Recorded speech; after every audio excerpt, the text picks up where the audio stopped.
Assalamualaikum warahmatullahi wabarakatuh. Perkenalkan, nama saya Rizky Jafar dengan sambuk N1D11995. Baik, di sini saya akan menjelaskan tentang skripsi PowerPoint yang berjudul Makna Humoris dalam Kumpulan Cerita Humor Paling Gokil, karya Noe R. Nugroho.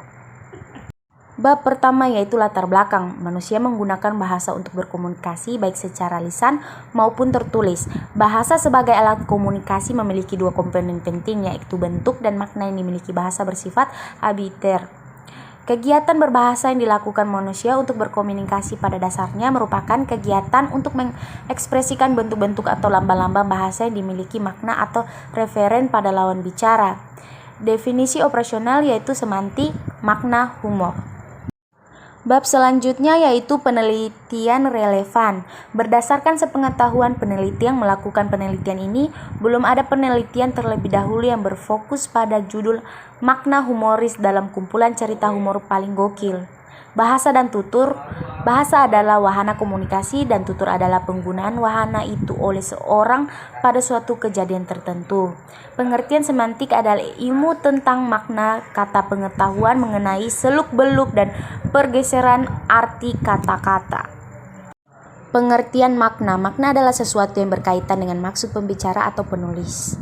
Jenis-jenis makna yaitu makna leksikal, makna gramatikal, makna referensial dan non-referensial, makna konotatif dan makna konseptual dan makna asosiatif. Humor. Teori pembahasan atau pelepasan mempertahankan bahwa tertawa adalah mekanisme homeostatis di mana ketegangan psikologis berkurang. Yang kedua, teori keunggulan dijelaskan bahwa seseorang tertawa karena melihat kemalangan orang lain. Yang terakhir, teori keganjilan menyatakan bahwa humor timbul pada saat terjadi keganjilan antara konsep yang diterapkan dalam situasi tertentu. Bab selanjutnya yaitu metode dan jenis penelitian. Yang pertama, metode yang digunakan adalah deskriptif kualitatif. Yang kedua, jenis penelitian ini adalah penelitian kepustakaan. Data dan sumber data. Yang pertama, data dalam penelitian ini adalah data tertulis berupa kata dan kalimat yang mengandung jenis makna semantik yang membangun humor. Yang kedua, sumber data dalam penelitian ini berupa buku. Yang ketiga, teknik pengumpulan data yaitu teknik membaca dan teknik catat.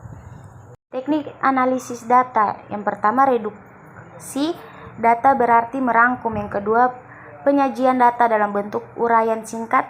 Yang terakhir, penarikan kesimpulan. Bab selanjutnya yaitu hasil penelitian. Adapun data yang diteliti berjumlah 43 data dan 301 cerita yang terdiri dari makna konseptual berjumlah 14 data.